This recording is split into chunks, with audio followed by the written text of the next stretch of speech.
Vou dar agora aqui, se alguém precisar usar, 3 motivos.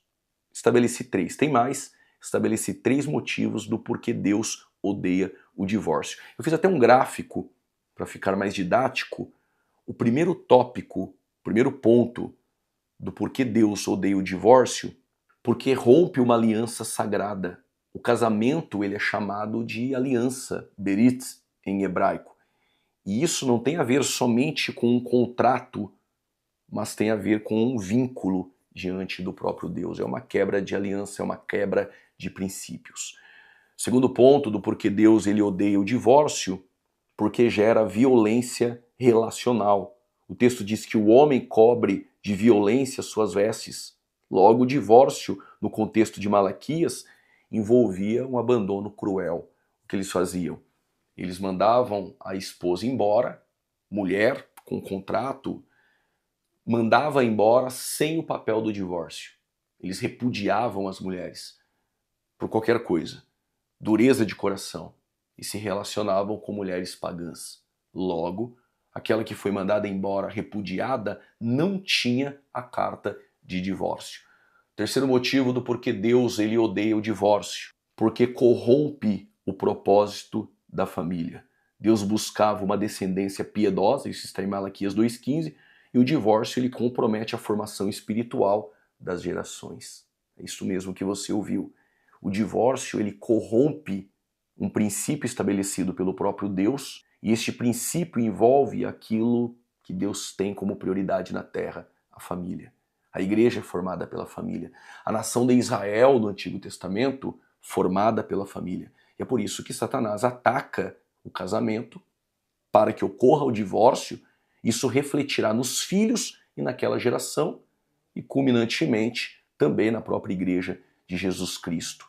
Então essa tabela traz que o divórcio ele rompe uma aliança sagrada, gera violência relacional e também corrompe o propósito da família, porque o divórcio ele compromete a formação espiritual das gerações. Então Deus odeia o divórcio não apenas pelo ato, mas por tudo aquilo que o divórcio, que o repúdio, podemos assim dizer também, ele corrompe, ele destrói aliança, pessoas, propósitos, a família, aquilo que Deus guarda desde o princípio, desde o Éden. E aí vem a pergunta que todos fazem. Quando o divórcio ele é permitido no Novo Testamento? Quando nós lemos no Novo Testamento, o Mateus capítulo 19, versículo de número 9, ali nós já podemos destacar o primeiro ponto, quando o divórcio é permitido no Novo Testamento, quando existe imoralidade sexual. No Evangelho de Mateus 19, versos 9 e Marcos 5,32, o termo grego que ali aparece é porneia ou porneia, como alguns sugerem. São relações sexuais ilícitas. Isso inclui o termo porneia. Então, por que, ou seja, quando o divórcio ele é permitido no Novo Testamento? Quando existe, então, a imoralidade. Quando existe, então, a imoralidade sexual. Logo, o Novo Testamento não está aqui de maneira nenhuma banalizando o divórcio, mas ele apresenta exceções claras. Tudo que vou dizer aqui, Deus primeiro ele quer que perdoe, que haja o perdão, essa reconciliação do casal. Quando não dá mais certo, quando não tem mais jeito, quando há essa quebra no divórcio, isso só é permitido através da imoralidade sexual. Segundo ponto, quando o divórcio é permitido no Novo Testamento. E aí nós temos o texto na primeira carta de Paulo à igreja de Corinto, no capítulo de número 7, versos 15, se o descrente se apartar, o crente não está sujeito à servidão, disse Paulo. Logo, em Romanos capítulo 7 já é uma outra questão.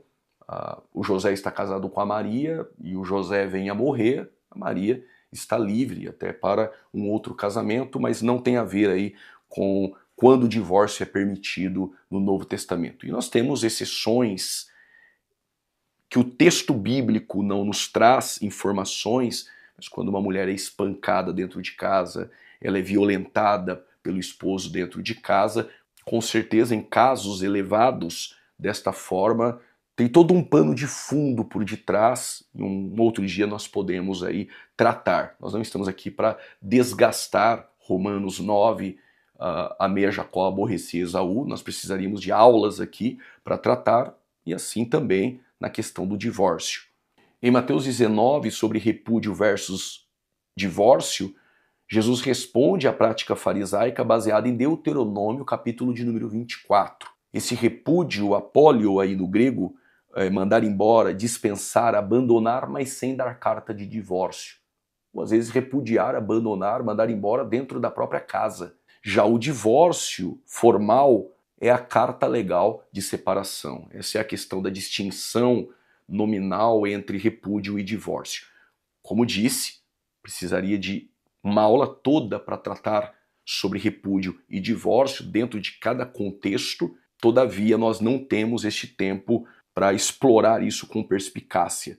Os fariseus haviam banalizado o repúdio e qualquer motivo justificava o tal do mandar embora. E aí Jesus corrigiu. Moisés permitiu por causa da dureza do coração do homem. Não era o ideal divino, então ele eleva o padrão. Não legitima o descarte casual, mas ele restaura o princípio, levando os fariseus, os discípulos que ali estavam, o público que ali estava em Mateus 19, ao princípio da criação. No princípio não foi assim. Jesus leva-os não em Moisés, Jesus leva-os em Deus. Em Gênesis 2, versículo de número 24, porque o ponto central é: Jesus não está facilitando o divórcio, está restringindo um repúdio irresponsável. Essa é a questão. O problema nunca foi apenas o divórcio, foi o coração duro que transforma a aliança em algo descartável.